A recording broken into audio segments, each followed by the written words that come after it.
Hello, everyone. Welcome to the lecture number 4. We will talk about the physics of cardiovascular system. The content, we will talk about the objective, introduction, the physics of the circulatory system procedure, how can the circulatory system work, and then the bulk flow, or we name it capillary exchange, and then the work done by the heart. After that, we will finish with the sum problems. By the end of this lecture, you will have ability to explain the procedure of the systematic circulation system, and you will understand the concept of the capillary exchange. How can we make it? And after that, we will finish with the physics law that to find the work done by the heart. The structure of the lecture, we will divide the lecture into 4 parts. The first one will be introduction on the circulatory system. The second one will be a bulk flow. The third one, how the concept of the work done by heart and what is the law control, what is the physics law control these things, and application of these physics law by using the problems to solve. Let's start with the introduction. Just like our body is just like have cells, and these cells act like individual engines. In order them to make them function, these cells, you should have a fuel. So from food to supply energy, and with the fuel or with the food, you will have O2 to combine with the food to release this energy. So these two concepts help you to understand that when the cells they will working if you have food and O2 to combine with the food to release the energy. Okay, so once you will have it, you will see something like this. You will have, for example, let's say C6O6 um, or C6H12O6. So this is one of the food that you want to eat, which is the glucose is part of the carbohydrates. And if you combine with the oxygen, you will give you what?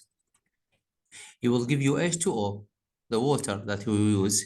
We will give you the CO2 and then energy release, which is named ATP. Okay, so just like if you are eating a food, your food will combine with the oxygen. So this is the food, this is oxygen. It will be released H2O plus CO2, which is and the energy. The energy will be used for the cell to make them function. And there is O2, H2O and CO2. So it should have a way to dispose of these products, which is we will understand how can we make them like going out from our body.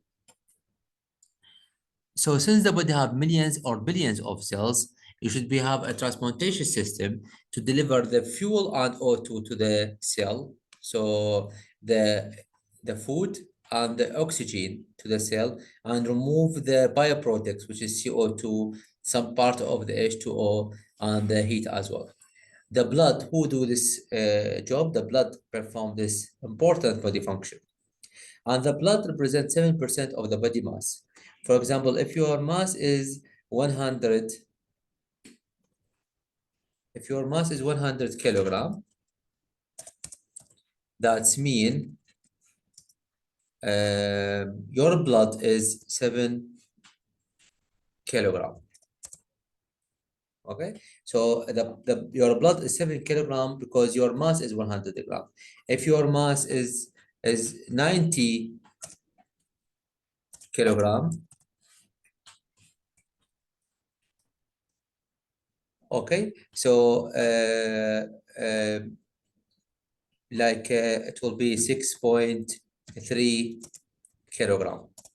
By taking the 70% or 7% of that amount, 7% of that amount is 6.3, 7% of that amount is equal 7, and so on. Okay, and the blood with the blood vessels and the heart make up the cardiovascular system.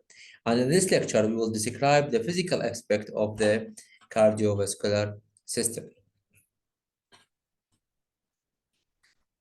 Okay, so the circulatory system consists of the heart lungs, and vessels. So the heart, the lungs and vessels, all of them, it make the circulatory system. How many circulatory systems that we have? We have two circulatory systems control our body: a pulmonary circulatory system and a systematic circulatory system. And these two systems, if you want to understand them, you will understand how the blood will be moving through our body. And I see this animation here. Or before the animation, let me explain the procedure. So first of all, from the heart, this is the heart. The heart will be pushing from the left ventricle. This is the left ventricle. This is the right ventricle. From the left ventricle, will push the blood to the to the left ventricle, to the which about 120 millimeter mercury, which is this one is systolic pressure, and then the blood will be go to the capillary, which is this is the capillaries, and this capillaries will be transfer the blood from rich of the oxygen to be rich of the CO2. Okay, after that the blood will be collected from the small veins to the right to the bigger veins, large veins, and make it as a right side of the heart with the rich of what? With the rich of the CO2. After that, after the reconstruction, 5 to 6 millimeter, the blood flow from there, flow into right ventricle. So from the right atrium to the right ventricle. From right ventricle, it will be go to the at a pressure 25 millimeter mercury, the pulmonary artery to the capillary system in the lungs. So from the pulmonary artery, the blood will be moving here to be on the to be in the lungs. After that, the exchange happen again, the same as exchange happen here. The exchange happen here that the blood will be rich of the oxygen. It will be returned back to be go inside the heart again with the weak atrial construction 7 to 8 millimeter mercury. So the blood will be flow into the ventricles. If you are seeing the animation here, you will see the blood is just moving from that side, going here, change to the B oxygen, CO2, and then going inside, go outside to the lungs, and then from lungs will be returned back to the just the same circulatory system again. Again, if you start from, let me start from here. So blood here, moving to here, then it will be changed to reach of the CO2. After that, going inside the left, right one, go to the lungs, change to the VO2, and then go there. And then it's go to the head as well. So this is the idea of how the things it's happened. To understand how to make the exchange, because this is the job of our lecture today, part of the job of our lecture, to understand how the capillary make the change, you should understand the blood content. First of all, the blood properties, the oxygen, the level of the oxygen in your blood determine the brightness of the red color.